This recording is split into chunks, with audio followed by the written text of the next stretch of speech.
Good afternoon. Good afternoon. Happy Wednesday to all. Today, I want to talk about finding the money. That's an issue that a lot of real estate investors have. For that reason, I see a lot of real estate agents not getting into investing. And so I want to talk about a number of different ways to actually find money to invest in real estate. I think it's a myth or a misnomer, not a myth, but a misnomer that you need a whole lot of money to invest in real estate, and you don't. But you need to invest.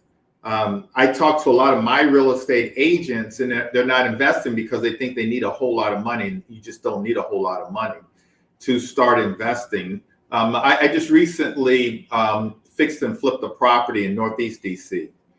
Actually, a wholesaler found me the property. I paid them a wholesale fee for the opportunity, and I purchased the property. I actually purchased the property for $300,000, and the renovation cost was about $90,000. So $390,000 all in. I went to a hard money lender. The hard money lender lent me the money, the $390,000, to purchase the property and then to renovate the property.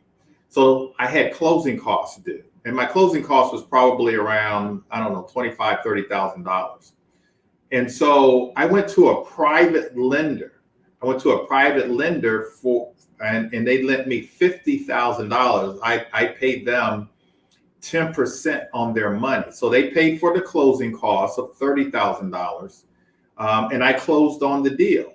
I closed on the deal using the private lender's money and the hard money lender's money, using none of my own money. And so I purchased the property using none of my own money. There was about $20,000 left over from the private lender. I used that $20,000 to get my draw schedule started with my contractors. Got my draw schedule started. Once we finished the first draw, the hard money lender paid me the $30,000 from the $90,000 for the first draw. And then after the second, third, we finished the project.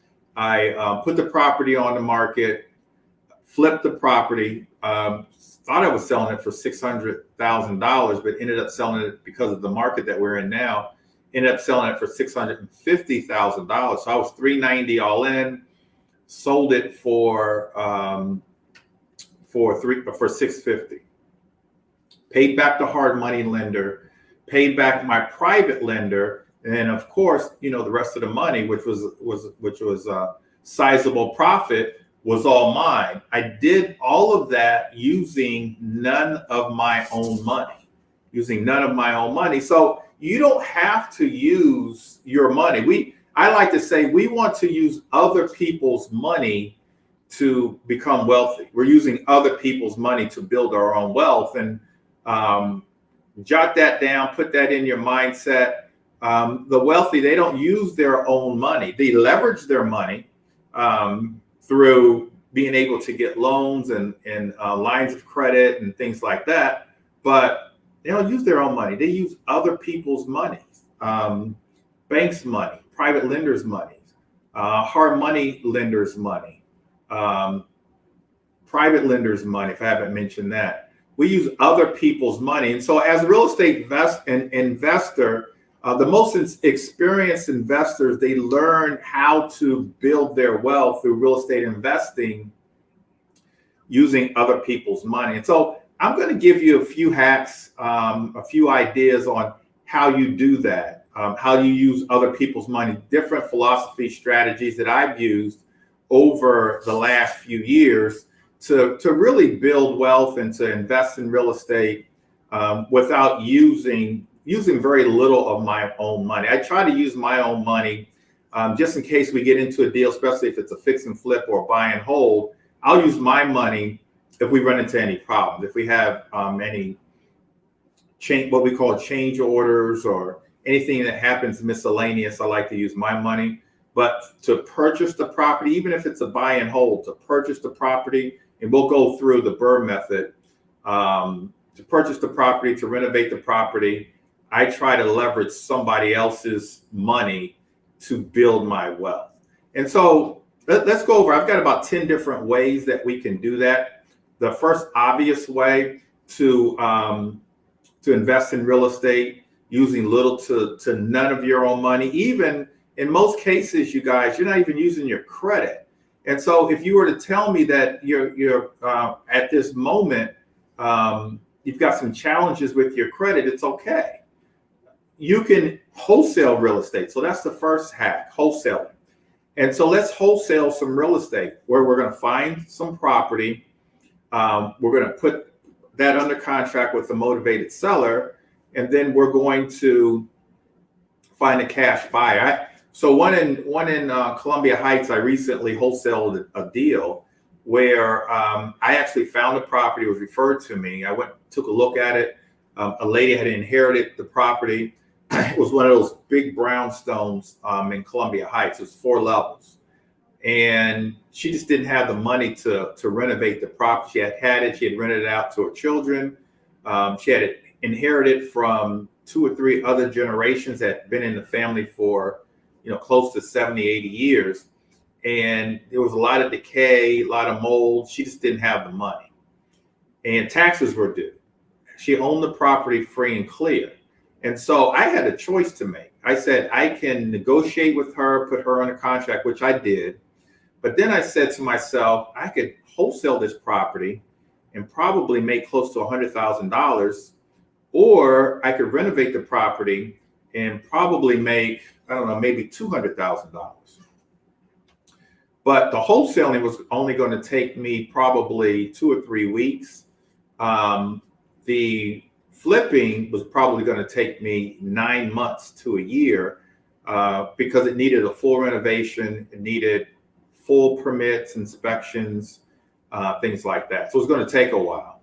And so I decided to hold, just make a quick $100,000, and which is not normal. Our average wholesale fee is probably $15,000, $20,000. Some of my wholesalers average $30,000. So this was in DC. It was free and clear. After repair value on this property is probably $1.2 million. And so I was able to get her under contract for, I think, $600,000. And I was able to wholesale it, found a cash buyer, buddy of mine, put her under contract. Then I put him under contract using an assignment agreement. When we closed on the deal, she got her money, I got my money, and he's renovating the property now. It's in an area where you can do a condo conversion. So I think he's doing turning it into 2 condos.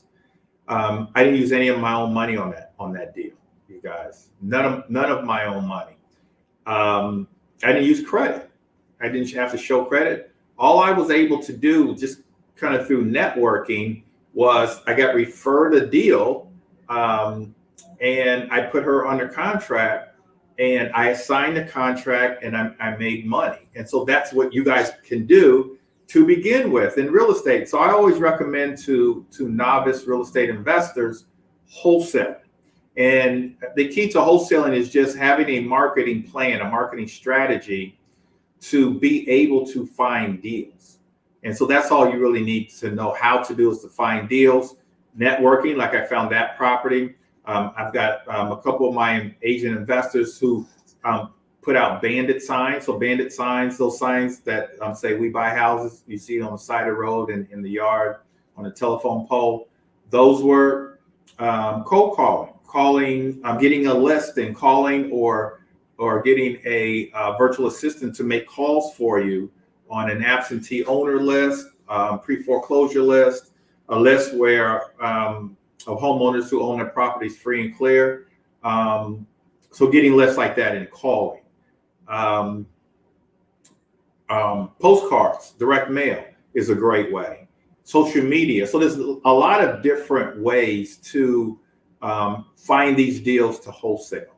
And that's the best way, you guys. That's the best way to really get into investing in real estate using none of your own money, zero. Also, owner financing. So I just described, when I started this, an example of owner financing where I basically took a second mortgage, but we just took out a second and put on the deal. And I used that owner's money. Actually, that's private lending. I'm sorry. Let me take a step backwards. Owner financing. Here's an example of owner financing. One of the first properties that I ever purchased in my life, I actually went and saw it. I think it was either this weekend or last week. I think it was last weekend. I was in DuPont Circle and walked by it and actually took a picture of it. I like to tell this story. It's my very first property. I was 23 years old. I saw an ad in the Washington Post in the classified section. Owner was selling his house. I went to him, and I'm 23. I've been reading in books about creative financing strategies, owner financing. I had just gotten a decent job to be a college graduate, so I didn't have a lot of money. And it was at a time where we were it was a buyer's market, so houses really weren't selling. And so I proposed to him that he took back a mortgage for me. He was the bank. Owner financing is when they're the bank. So he take back a note for me. We actually went to closing. I owned the property. He was the bank. I paid interest only payments for 5 years. When I purchased the property for him, I fixed it up a little bit and rented it out. Actually was able to get a nanny. There was a nanny here from the British, from England. She was from England. And her and her girlfriend rented it out for me in DuPont Circle, in the heart of DuPont Circle. And they rented it out for like 3 years. And when they moved out, I got another tenant in there. When the 5-year period was up, the balloon payment was due, I refinanced and paid off the original owner and kept the property. And so that's an example of owner financing. On all the properties that I purchase, I look to see or ask the question if the owner is in a position, or ask enough questions to see if the owner is in a position to take back a mortgage. Owner financing. So with the owner financing, I didn't have to go out and get a loan. I'm sure I had to put down a deposit. It was so many years ago, I don't quite remember, but I'm sure I put down some type of deposit that they held, and we drew up a note. I actually have forms for that now, and I own the property, and the homeowner was the bank. So owner financing, you guys, get the owner to take back a note to finance the property for you, to be the bank. Ask those questions. We don't always buy property the traditional way. As a matter of fact, I try never ever to buy the traditional way. I find an owner, and then I go to a bank and get financing, and I close on the deal and pay them off. I never ever do that. I try not to. I try to do some of these ways where I put up little to none of my own money. And most of these strategies, you're not even actually going out getting financing. JV partners. And so I love JV partners. When I was a young investor, I was buying properties and holding them. My goal was to buy a property every year and hold it, one a year. But I was finding other properties throughout the year. I didn't have the money, because it would take me a year just to save up the money to buy another buy and hold. I was just really into buy and holding, but I got really good at finding these opportunities. And so what I would do is I would find the opportunities, and then I would get another investor to put up the money, and we would partner. We would do a joint venture agreement. I found a property, they put up the money, and we both would manage the contractors. And I flipped a number of properties that way. And honestly, I still do it. I've got a contractor of mine that we've flipped a couple properties together where I found a property. I actually got the financing, and he put up the money to close and was in charge of the renovation. Once we sold the property, we paid him back just for his expenses. And then we paid off the loan and split the profits.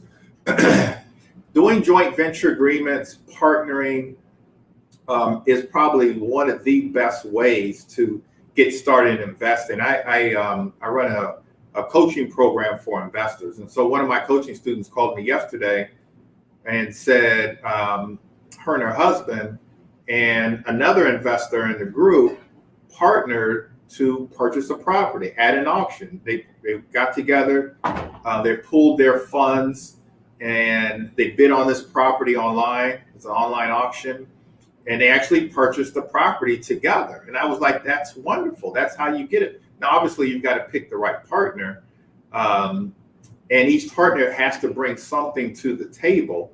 In this case, they both had money, so they both, combined their money. But sometimes it's credit so that you can get a loan. Sometimes it's being able to find deals, which was what I brought to the table. I could find deals. Sometimes it's just even knowledge, just knowing how to flip properties, because it is a risky proposition, flipping properties. It's not an exact science. You've got to know what you're doing.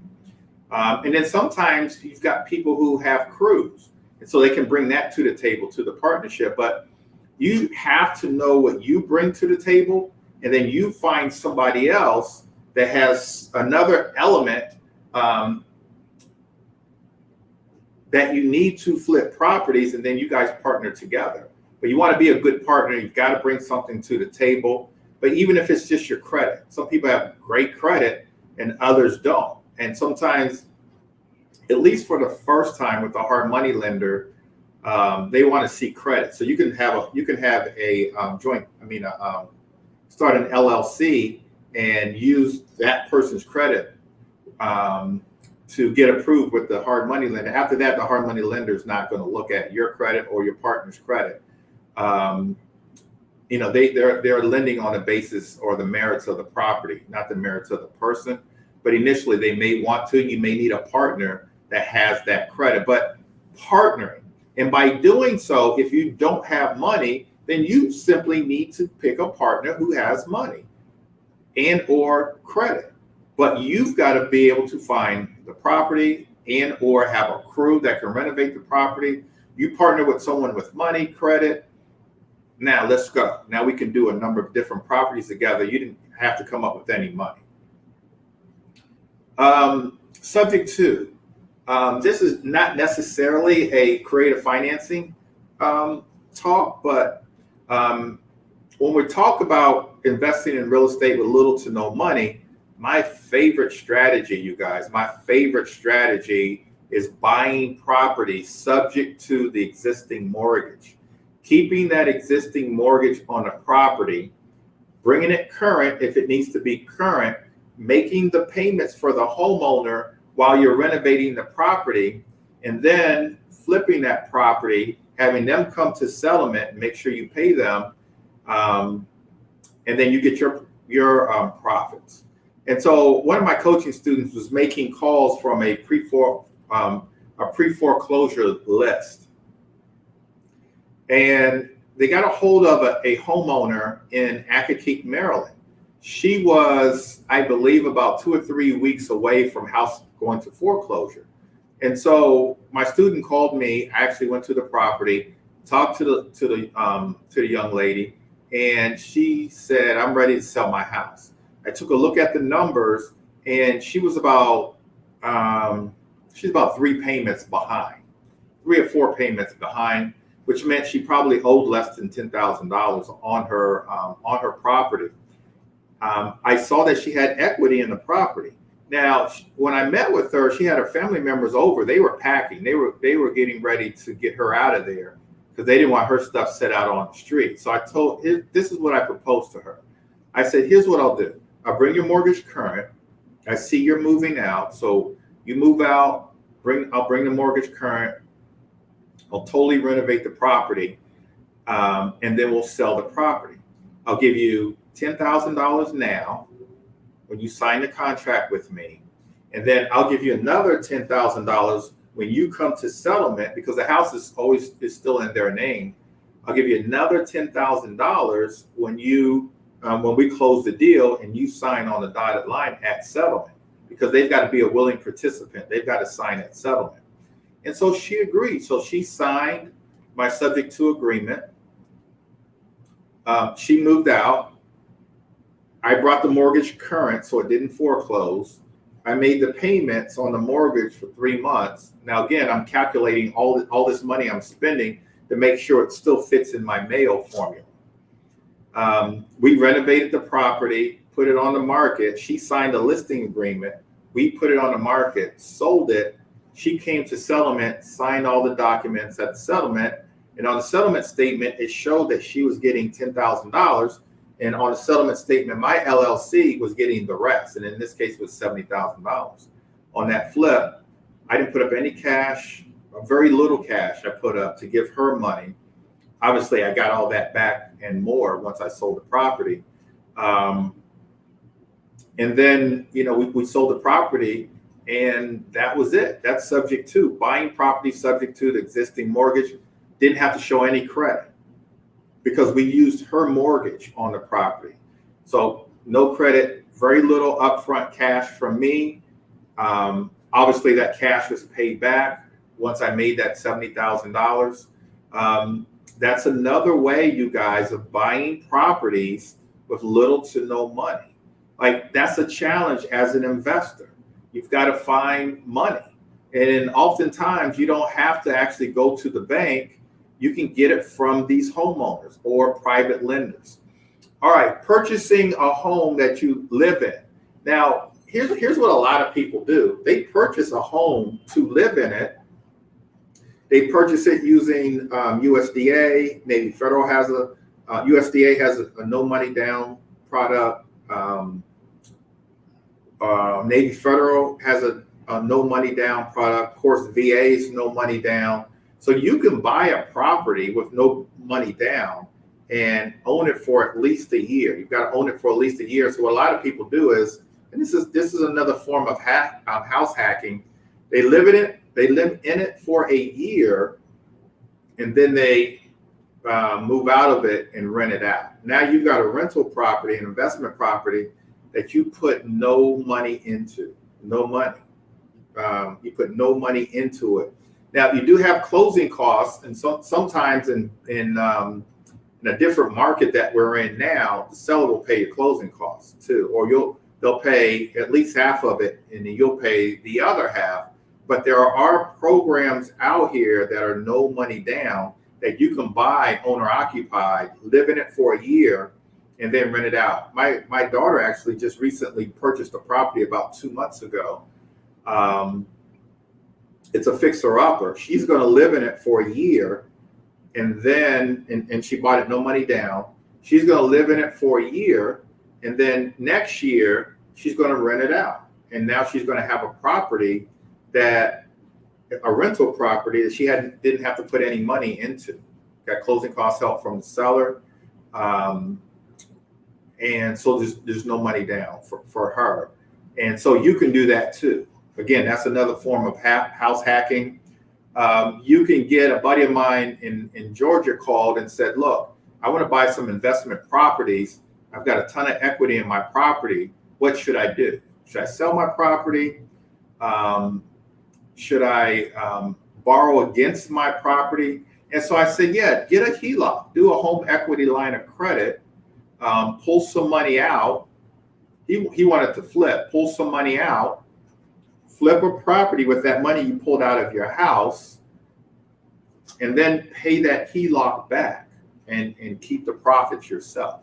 And so that's another way of buying property, using little to none of your own money, because the equity you're pulling out of your personal residence, and a lot of you guys have a lot of equity now with the way these properties are appreciating now. They're appreciating at like 30, 40, 50. I heard in some areas in the last 6 months, they appreciated at 70%, which is crazy. But that's the market that we're in. A lot of you guys have a lot of equity in your properties. You can pull the equity out, use it to either flip a property or buy and hold a property. And I'll get to that actually next. And then when you if you're buying and holding a property and you use a line of credit out of your personal residence, then you refinance the rental property and pay that HELOC back. So now you've got this HELOC with none of your own money, and that money is paid back to the HELOC. And so that's something that you guys can do as well. That brings me to the BRRRR method. real quickly, and I did a podcast on the BRRRR method a couple weeks ago. And so I'll just kind of briefly mention, to me, that's the best way. The BRRRR method is the best way to buy and hold real estate. It's like the best way to build wealth. Using the BRRRR method is nothing better than this, because now you've got an asset that's appreciating, that's giving you cash flow, that has, over the years is going to give you a ton of equity, and it's going to raise your net worth. And so what BRRRR stands for is BRRRR. You want to buy the property, you want to renovate the property, rent the property, refinance the property, and then get your money back, and then repeat the process all over again. And so I've got a property in Baltimore that actually won at an auction a few years ago, won it at $40,000. And instead of getting a hard money loan to purchase the property and to renovate the property, I just used all cash. So I used my cash to purchase the property, used my cash to renovate the property. I was all in at about $60,000. I rented the property out to Section 8 tenant. And then I refinanced to pay myself back. And so I was able to refinance. I was actually able to refinance in a way that I was able to get a no-doc loan on my refinance. No-doc loan, all I had to do was show a certain credit score and a lease. And there's a number of programs out there. We have our in-house lender has that program. So I was able to refinance, and all the money I put up to purchase the property, all the money I put up to renovate the property, I was able to get back and put in my pocket. Now I've got a tenant that's paying the rent. Actually, the city is paying my rent, Section 8 tenant. After I renovated the property and rented it out, even though I purchased it for $40,000, put about $20,000 into it, but now that property is worth $170,000. So I've got a ton of equity in that property. Now that property is in Baltimore, so I'm going to get I'm not going to get as much appreciation as I would like in DC area, but I've got a ton of equity, so I bought it right. But the best part for me is I have this asset that once I paid myself back, I have none of my own money into the deal. None of my own money. And so that's what you want. And that's why I encourage my students to do the BRRRR method. That's why I love it. Like I want to try to get to the point where I'm doing BRRRR like every month, like almost every month. I'm buying a property at the end of this month that I'm going to use hard money to purchase the property and to renovate the property. Once I renovate it, I'm going to rent it out Section 8 because I just love Section 8. And then when I refinance using the same no-doc 30-year loan, I'll pay back the hard money lender. And now I've got an asset with none of my own money in it. That this one is actually in an area that appreciates well. And I'll start on that one probably at around $600 or $700 a month in positive cash flow. That's the BRRRR method. That's the best method that you can use, in my opinion, to build wealth with your buy and hold properties. All right, enough about BRRRR. Lease options, master leases, buying properties with little to none of your own money to get started in investing. But even now, so all these methods I use, there was a property that I saw. I had just gotten into real estate. I had been buying and holding. My very first year in real estate, which was many moons ago, I came across this property that was showing one of my buyer clients. And it was in the middle of a cul-de-sac. It was in Bowie, Maryland. It backed to a lake, had a real big deck on it, 2-car garage, colonial. I fell in love with it. And so in my mind, I was thinking, wow, I hope they don't like it. I hope they don't like it. I hope they don't like it. And they didn't like it. And so I found them something else in another area. So I called the agent and I said, and it was in a market. It was in the mid 90s. where we were in a buyer's market again, and they were having a hard time selling a property. So what I did was, because I was like 30 years old, I had these rental properties, but a property like that, 4 bedrooms, 2.5 bathrooms, 2-car garage, back to a lake, I really couldn't afford it at that time. And so I said, I'd love this property. For me at that time, it was a dream home. So I was like, couldn't sleep. Like, I got to go for it. I have to go for it. I've never seen a house like this. Now I'm 30, I'm not married, no kids, but still, I was like, I love this house. And so I said, lease options. I'm going to ask them if I can lease the property, pay rent for 2 years, lock into a price right now. And to tell you how long ago it was, I locked into a price of $200,000. It was $200,000. It was 3,500 square feet, just the first 2 levels, back to a lake, ducks in the yard. I mean, it's just wonderful. So they agreed. So I leased the property for 2 years, and at the 2-year mark, I refinanced and paid them off. I refinanced with them using a loan that I didn't have to put any money down. And so I acquired that property for 2 years. I was locked in. They couldn't sell it to anybody. I had that lease with an option to buy agreement, and then I refinanced and didn't have to put any money down on the refinance, and now I own the property. And so lease options is another way. I don't see lease options, to be honest with you, as much as I used to when I first got into real estate, but they're still out there. I still see people doing it. Here's what I see a lot of people doing. They're doing what's called master leases.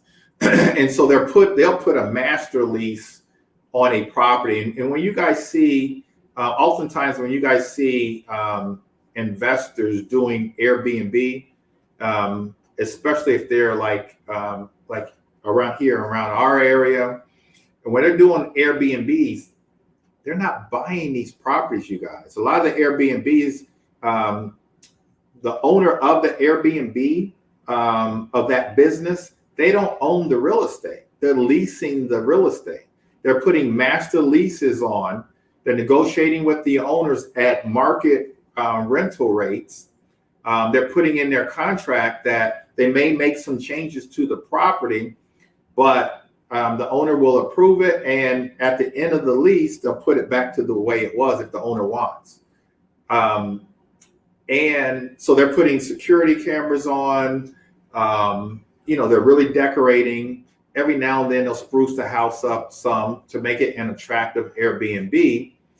And then they'll put it on Airbnb.com, VRBO.com,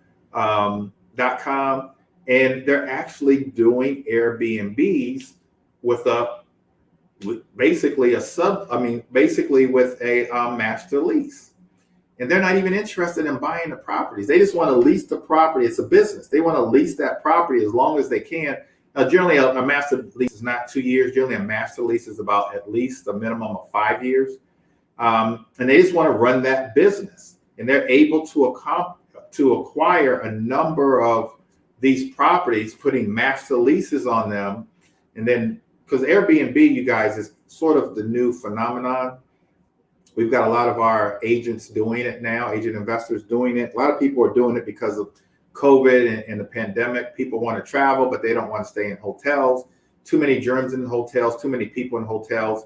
Airbnb is the safest alternative. There's a lack of housing now for Airbnb. Airbnb stock is like just skyrocketed. And they've put out that there's a lack of, so what a lot of people are doing, but they've been doing this for 3 or 4 years now, maybe even longer, leasing out these properties and renting them out as Airbnbs. All right, couple more. Here's what I see a lot of people do, and I was trying to get my daughter to do this, is buying 2 units or 4 unit buildings. And because 4 units or lower it's still considered owner occupied. So you're putting down little to no money. At most, you're putting down 3.5% if it's FHA. But of course, if you're using a no money down program like what Navy Federal has, USDA has, VA has, you're not putting down any money for a 4-unit or lower. And so what a lot of homeowners are doing, what a lot of investors are doing, which I think is just a great strategy, is say, for example, they buy a 4-unit, they're actually they're living in one of the units and renting out the other 3 units. And by doing so, they're not paying into the mortgage at all. The other 3 units, probably just 2 units, are paying, is enough money to pay the mortgage. And then, of course, after a year, now they're able to actually move out of their 1 unit and move somebody else in and rent that property out. I've got a good friend of mine who bought a property actually back in the 90s in an area in DC called Columbia Heights, back in Columbia Heights. And that's what she did. She bought a 4-unit in Columbia Heights, and she rented one of them. She lived in one of them. She rented the other ones. After a year, she actually went to business school, so she left the area, and she rented her place out.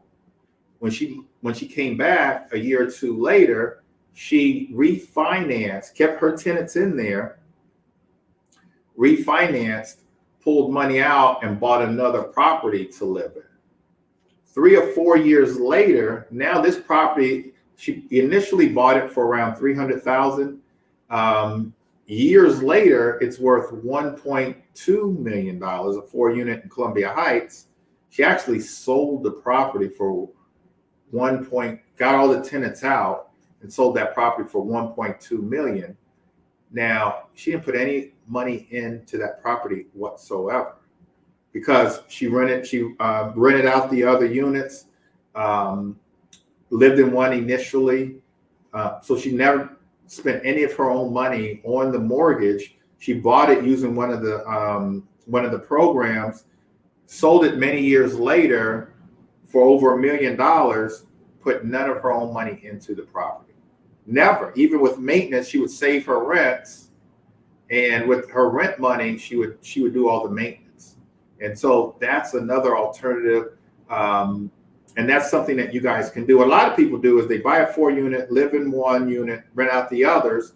A year later, they go and buy another one and do the same thing. I also see a lot of homeowners, I actually see them in my neighborhoods. In my neighborhood, where they're homeowners are renting out their basement or renting out rooms. And so I see a lot of that as well as a way of getting, extra money, to supplement the mortgage. And so all of those types of things. And so you guys, if you have any questions, go ahead and put them in the comment section. Finding money, investing in real estate, scaling that business, it's not easy to scale real estate investment business. If you are in the business of buying and holding, I do see some investors doing that well, having a number of doors. Some have 100 doors, some have 1,000 doors. Some have portfolios of 20 properties, things like that. But in terms of fixing and flipping properties, if that's a strategy, the challenge is going to be finding the deals. Finding the deals, number one, but then also finding the money. And so you've got to have these strategies that I just described in order to be able to scale. So there was at one time a couple of years ago, I had about 10 properties at different stages. Some I had just purchased. Some I was in the middle of the renovation. Some had been staged and getting ready to sell. And so I at one time had 10. And that's very cash intensive. But almost all of them, I put up none of my own money. I had private lenders. Almost all of them. A couple of them were subject to, but most of them were hard money lenders, followed behind on the same deal, a private lender that put up the money for closing costs. That's the only way, you guys. It's very tough. You can't get lines of credit. I've got some buddies that have lines of credit, but even with lines of credit with the banks, and I have a line of credit with the bank, you've got to put down 25%. You got to put down money, and you can't get a private lender to do that. But so here's my advice. As far as the real estate investing goes, especially if you're a real estate agent, wholesaling is the best way. Is a great way to get started. But then find private lenders. Private lenders can really help you out a lot, especially like with closing costs. Hard money lenders, we have a ton of hard money lenders we can refer to you. And then on the buy and hold side, the BRRRR method, BRRRR is the best way. Is the best way to build a portfolio of properties using none of your own money. And the money that you do use of your own, when you refinance, you pay it all back. So in essence, you're not using any of your own money. That's the best way to go. To build a fortune using somebody else's money, that's what you need to be. I tell my agents all the time, listing and selling real estate will make you a good living, but you will never, ever become wealthy. You've got to invest. And so you've got to use some of these strategies that I just described to really start the process of building wealth. Obviously, you need some support. You need the right tools, resources, things like that. We provide that for you. All right, you guys. It's been a pleasure. You can reach me on my Instagram, Greg Bennett Invest, on my YouTube, Facebook, the Bennett team. So I'm all over. Would love to help you guys. Take care. God bless. Have a great day, and I'll talk to you soon.